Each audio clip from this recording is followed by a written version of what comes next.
South ఇండియాలోనే అతి తక్కువ ధరలకి రత్నాలనందించే ఏకైక సంస్థ 6JVR. నమస్తే, నేను Keshav. Welcome to Suman TV. Andhra Pradesh రాజకీయాలు రోజుకొక మలుపు తిరుగుతున్నాయి. ఏ రోజు ఏ పార్టీలో ఏం జరుగుతుందో కూడా అంచనా వేయలేని పరిస్థితులు నెలకొంటున్నాయి. అధికార వైసీపీ మాత్రం ప్రచార పర్వంలో దూసుకుపోతుంది అనేటువంటి అభిప్రాయం ఇప్పటివరకు ఉంది. అలానే ఓవరాల్గా వస్తున్నటువంటి ఫీడ్బ్యాక్ ఆధారంగా మార్పులు చేర్పులు ఉండే అవకాశాలు కూడా ఉంటాయంటూ కొన్ని సంకేతాలు వెలువడుతున్నాయి. కానీ ఎవరు ఊహించని విధంగా సొంత ఇలాకా కడపలోనే మార్పులు చోటు చేసుకోబోతున్నాయా? అది కూడా కడప లోక్సభ స్థానాన్ని మార్చేటువంటి అభ్యర్థిని మార్చేటువంటి ప్రయత్నం వైఎస్ఆర్సీపీ చేయబోతుందా అంటే దీనికి అవుననే సంకేతాలే ఎదురవుతున్నాయి. అటు కూటమి తరపున తెలుగుదేశం పార్టీ అభ్యర్థిని ప్రకటించింది. అధికారికంగా YSRCP sitting MP YS Avinash రెడ్డిని అభ్యర్థిగా వైఎస్ఆర్సీపీ ప్రకటించింది. ఎవరు ఊహించిన విధంగా కాంగ్రెస్ పార్టీలో చేరినటువంటి వైఎస్ షర్మిల ఇప్పుడు కడప లోక్సభ స్థానం నుంచే బరిలో దిగాలనేటువంటి నిర్ణయం తీసుకోవడం, ప్రచారంలో భాగంగా ముఖ్యంగా ఏపీకి న్యాయం అనేటువంటి న్యాయ యాత్ర అనేటువంటి యాత్రతో కడప జిల్లాలో ఆమె చేస్తున్నటువంటి హడావిడి చూసిన తర్వాత వైఎస్ఆర్సీపీలో అభ్యర్థి మార్పు అంశం తెరపైకి వచ్చినట్టుగా తెలుస్తుంది. ప్రధానమైనటువంటి మూడు పార్టీలు అభ్యర్థులు ప్రకటించిన తర్వాత ఈ మార్పు దేనికి సంకేతం అనేటువంటి చర్చ ఇప్పుడు విస్తృతం అవుతుంది. అయితే కడప లోక్సభ స్థానానికి వైఎస్ ఫ్యామిలీ స్థానంగా ఒక పేరు ఉంది. వైఎస్ రాజశేఖర్ రెడ్డి, వైఎస్ వివేకానంద రెడ్డి, ఆ తర్వాత వైఎస్ జగన్మోహన్ రెడ్డి, ఇప్పుడు వైఎస్ అవినాష్ రెడ్డి. ఈ నేపథ్యంలో కొత్త అభ్యర్థి ఎవరవుతారనేటువంటి చర్చ కూడా ఆసక్తికరంగా మారుతుంది. ఈ అంశాలను ఒకసారి విశ్లేషించేటువంటి ప్రయత్నం చేద్దాం. ప్రస్తుతం కడప లోక్సభ స్థానానికి సంబంధించి మూడు పార్టీలు ప్రకటించినటువంటి అభ్యర్థుల వివరాలు ఇవి. సిట్టింగ్ ఎంపీగా ఉన్నటువంటి వైఎస్ అవినాష్ రెడ్డి ఇక్కడ మళ్ళీ బరిలో దిగుతున్నారు అధికార వైసీపీ తరపున. అలానే తెలుగుదేశం పార్టీ చడుపురాళ్ల భూపేష్ రెడ్డికి ఈ సీటు కేటాయించింది. ఫ్యామిలీ పరంగా కొన్ని రిలేషన్స్ ఉన్నటువంటి నేపథ్యంలో ఆదినారాయణ రెడ్డి, మాజీ మంత్రి ఆదినారాయణ రెడ్డి బాబాయ్ కొడుకు, అంటే తమ్ముడి కొడుకు భూపేష్ రెడ్డి. ఈ నేపథ్యంలో కూటమిలో కూడా స్వల్ప మార్పులు జరిగే అవకాశాలు ఉన్నాయి. ఆదినారాయణ రెడ్డి ఎంపీ సీటుకి, భూపేష్ రెడ్డి అసెంబ్లీ సీటుకి మారేటువంటి ఛాన్సెస్ ఉన్నాయనేటువంటి చర్చ జరుగుతుంది. కానీ షర్మిల ఎప్పుడైతే రంగప్రవేశం చేసిందో వెంటనే అధికార పార్టీలో కూడా ఒక గుబులు రేగింది. ఎందుకంటే వైఎస్ అవినాష్ రెడ్డిని టార్గెట్ చేస్తూ వివేకానంద రెడ్డి హత్య కేసుని పదే పదే ప్రస్తావిస్తూ ఇలాంటి దోషుల్ని లేదా నిరపరాధులు అంటే చట్టసభల్లో, ముఖ్యంగా చట్టసభల్లోకి వెళ్ళేటువంటి వ్యక్తులు ఇలాంటి హత్యా రాజకీయాల్లో భాగస్వాములై ఉండకూడదు అనేటువంటి మాటనే అటు షర్మిల, వైఎస్ సునీత కూడా పదే పదే ప్రచారం చేస్తున్నారు. ఈ నేపథ్యంలో ఇక్కడ ఒక ఆసక్తికరమైనటువంటి మలుపు చోటు చేసుకోబోతుంది. ఈ సీటు అభ్యర్థిని మార్చాలనేటువంటి ఆలోచన వైఎస్ఆర్సీపీ చేసినట్టుగా తెలుస్తోంది.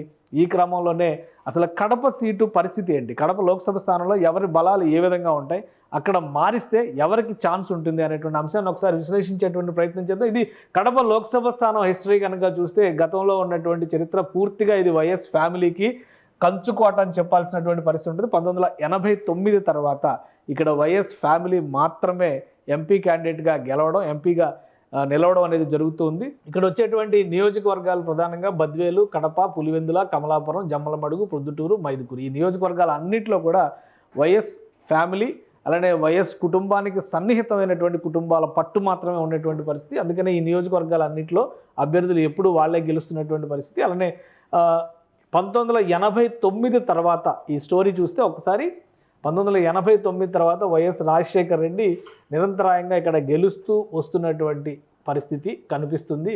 ఆయన 89లో, 91లో, 96లో, 98లో 4 సార్లు కడప లోక్సభ నుంచి MP క్యాండిడేట్గా YS Rajasekhar Reddy Congress party నుంచి గెలుపొందారు. ఆ తర్వాత జరిగినటువంటి పరిణామాల్లో 1999లో వైఎస్ వివేకానంద రెడ్డి ఈ నియోజకవర్గం నుంచి 2 సార్లు 99, 2004 2 సార్లు ఎంపీగా గెలుపొందారు. ఎందుకంటే అప్పుడు పీసీసీ చీఫ్గా రాజశేఖర్ రెడ్డి వచ్చారు. రాజశేఖర్ రెడ్డి పులివెందుల నుంచి అసెంబ్లీకి వెళ్ళారు. ఆయన అప్పుడు గెలిస్తే, అధికారంలోకి వస్తే ముఖ్యమంత్రి అనేటువంటి క్యాండిడేట్ అనే అభిప్రాయంతో ఆయన లోక్సభకి కాకుండా అసెంబ్లీకి బరిలో నిలిచారు. వివేకానంద రెడ్డి లోక్సభకి వెళ్ళారు. సో ఆ తర్వాత జరిగిన పరిణామాల్లో 2009లో వైఎస్ జగన్మోహన్ రెడ్డి రాజకీయ రంగ ప్రవేశం చేశారు. తర్వాత రాజశేఖర్ రెడ్డి అనూహ్య మరణం తర్వాత జరిగిన బై ఎలక్షన్స్లో కూడా భారీ మెజారిటీతో జగన్మోహన్ రెడ్డి ఇక్కడ ఎంపీగా గెలుపొందారు. 2014 ఎన్నికల తర్వాత, అంటే ఆ ఎన్నికల సందర్భంలో జగన్మోహన్ రెడ్డి అసెంబ్లీకి మారారు. తన స్థానంలో వైఎస్ అవినాష్ రెడ్డిని బరిలో నిలిపారు. అప్పుడు వివేకానంద రెడ్డి కాంగ్రెస్ పార్టీలోనే ఉన్నారు. తర్వాతి పరిణామాల్లో 2019 ఎన్నికలకు ముందర వివేకానంద రెడ్డి వైఎస్ఆర్సీపీలోకి రావడం, ఆ సీటు విషయంలో తర్జన భర్జనలు జరగడం, మళ్ళీ రెండోసారి అవినాష్ రెడ్డికి ఆ సీటు కేటాయించడం జరిగింది. ఇప్పుడు మూడోసారి కూడా అవినాష్ రెడ్డినే అభ్యర్థిగా వైఎస్ఆర్సీపీ అనౌన్స్ చేసింది. ఇది 2024 లెక్కల ప్రకారం చూస్తే. అయితే షర్మిల రంగప్రవేశం తర్వాత రాజకీయం పూర్తిగా మారిపోయింది. ఈ నేపథ్యంలోనే కొత్త అభ్యర్థికి అన్వేషణని వైఎస్ఆర్సీపీ ప్రారంభించింది. ఈ క్రమంలో వచ్చినటువంటి తెరపైకి వచ్చినటువంటి పేరు వైఎస్ అభిషేక్ రెడ్డి. అభిషేక్ రెడ్డి గతంలో కూడా అంటే వైఎస్ వివేకానంద రెడ్డి హత్య కేసుకు సంబంధించిన కేసు పురోగతి సమయంలో అవినాష్ రెడ్డి అరెస్ట్ అవుతారనే ప్రచారం విస్తృతంగా జరిగిన నేపథ్యంలో ఆయన యాక్టివేట్ అయ్యారు. వైఎస్ భాస్కర్ రెడ్డి, అవినాష్ రెడ్డి తండ్రి గారు అయినటువంటి భాస్కర్ రెడ్డి అన్నగారు వైఎస్ ప్రకాష్ రెడ్డి కుమారుడే ఈ అభిషేక్ రెడ్డి. అంటే ప్రస్తుతం ఈయన విశాఖలో స్థిరపడ్డారు, అక్కడ వైద్య వృత్తిలో ఉన్నారు. ఆర్థోపెడిక్స్లో అంటే ఎముకల స్పెషలిస్ట్గా ఆయన వైద్య వృత్తిలో ఉన్నటువంటి వ్యక్తి. అనూహ్యమైనటువంటి పరిణామాల నేపథ్యంలో వైఎస్ అవినాష్ రెడ్డి అరెస్టు తప్పదనే సంకేతాలు వచ్చిన సందర్భంలో ఆయన పూర్తిగా రాజకీయ రంగప్రవేశం చేసినటువంటి నాయకుడిగా అక్కడ ఇప్పుడున్నటువంటి కడప జిల్లాలో ముఖ్యంగా పులివెందుల దాని పరిసర జిల్లా నియోజకవర్గాల్లో విస్తృతంగా పర్యటనలు చేసినటువంటి అనుభవం కూడా ఉన్నటువంటి వ్యక్తి. అలానే వివేకానంద రెడ్డి హత్య కేసుకు సంబంధించినటువంటి చర్చ జరిగిన ప్రతిసారి అవినాష్ రెడ్డి అరెస్ట్ అనేటువంటి అంశం కూడా పదే పదే చర్చకు వస్తుంది. ఈ నేపథ్యంలోనే కొత్తగా అభిషేక్ రెడ్డిని అక్కడ పరిచయం చేయాల్సినటువంటి అవసరం లేకుండా ముందు జాగ్రత్తగానే ఆయన అక్కడ రంగప్రవేశం చేశారనేటువంటి చర్చ ఎంతకాలం జరిగింది. ఇప్పుడు అవినాష్ రెడ్డిని టార్గెట్గా షర్మిల చేసినటువంటి రాజకీయం గమనించిన తర్వాత వైఎస్ఆర్సీపీ కడప లోక్సభ అభ్యర్థిగా అభిషేక్ రెడ్డిని బరిలో నిలపాలని ఆశిస్తున్నట్టుగా తెలుస్తుంది. అలానే ఇప్పటికే అభిషేక్ రెడ్డి తన ప్రత్యేకమైనటువంటి టీంలు ఏర్పాటు చేసుకోవడం ద్వారా సోషల్ మీడియా ద్వారా కానీ అలానే ఆయా నియోజకవర్గాల్లో ఇబ్బందుల్లో ఉన్నటువంటి వ్యక్తులకి ఆసరాగా నిలిచేందుకు కూడా కొన్ని కార్యక్రమాలు చేపట్టినట్టుగా చెబుతున్నారు. ఈ క్రమంలోనే ఆయన ఎక్కువ పబ్లిక్లో కూడా ఫోకస్ అయ్యారు.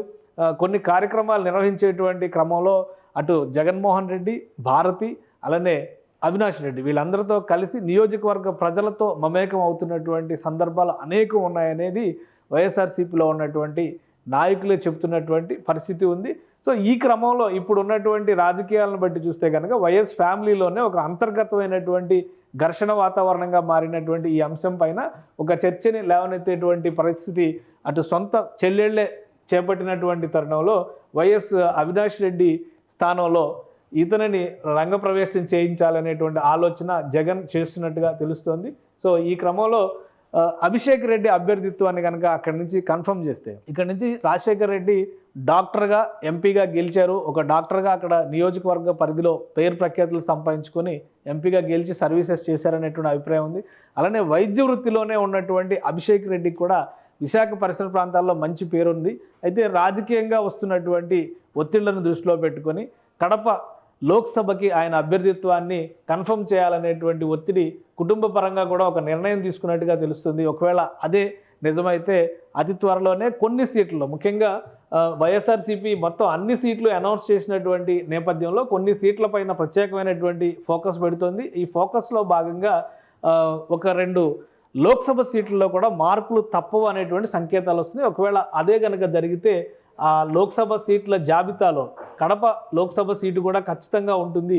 అక్కడి నుంచి అవినాష్ రెడ్డికి వరుసకి సోదరుడు అయ్యేటువంటి అంటే సోదరుడి కుమారుడు అయ్యేటువంటి అభిషేక్ రెడ్డి ఇక్కడ రంగంలోకి దిగుతారు. ఆయనకి ఇప్పటికే పులివెందుల దాని పరిసర ప్రాంతాల్లో జరిగేటువంటి అనేక కార్యక్రమాల్లో ముఖ్యంగా వైసీపీ నిర్వహించేటువంటి కార్యక్రమాలు అన్నింటిలో కూడా అభిషేక్ రెడ్డి అటెండ్ అవుతున్నట్టుగా తెలుస్తుంది.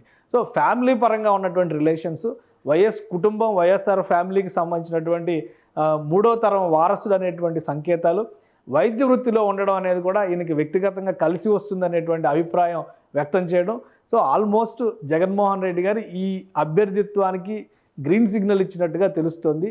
మార్పు అనేటువంటి అంశం పైన అంటే 2-3 రోజుల్లో కనీసం ఒక 10 అసెంబ్లీ స్థానాలకు సంబంధించి 2 లోక్సభ స్థానాలకు సంబంధించి వైఎస్ఆర్సీపీలో కొన్ని మార్పులు జరగబోతున్నట్టుగా తెలుస్తుంది.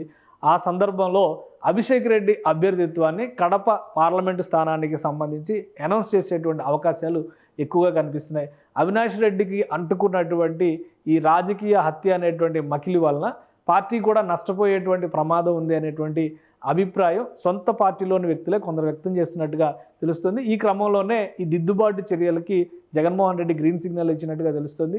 అంటే అధికారంలోకి వచ్చిన తర్వాత ఈ కేసుకు సంబంధించినటువంటి అంశాలు కానీ, అలానే అవినాష్ రెడ్డి భవిష్యత్ రాజకీయ జీవితం గురించి కానీ ఆలోచించవచ్చు. కానీ ఎన్నికల సమయంలో ఈ నష్ట నివారణ చర్యలు చేపట్టకపోతే సొంత జిల్లాలోనే ఎదురు దెబ్బ తగిలేటువంటి అవకాశం ఉంది. ముఖ్యంగా వ్యతిరేక ఓటు, ప్రభుత్వ వ్యతిరేక ఓటు అనేటువంటి ఫ్యాక్టర్తో కూటమిలో ఉన్నటువంటి పార్టీలన్నీ కలిసి ముందుకు వస్తున్నాయి.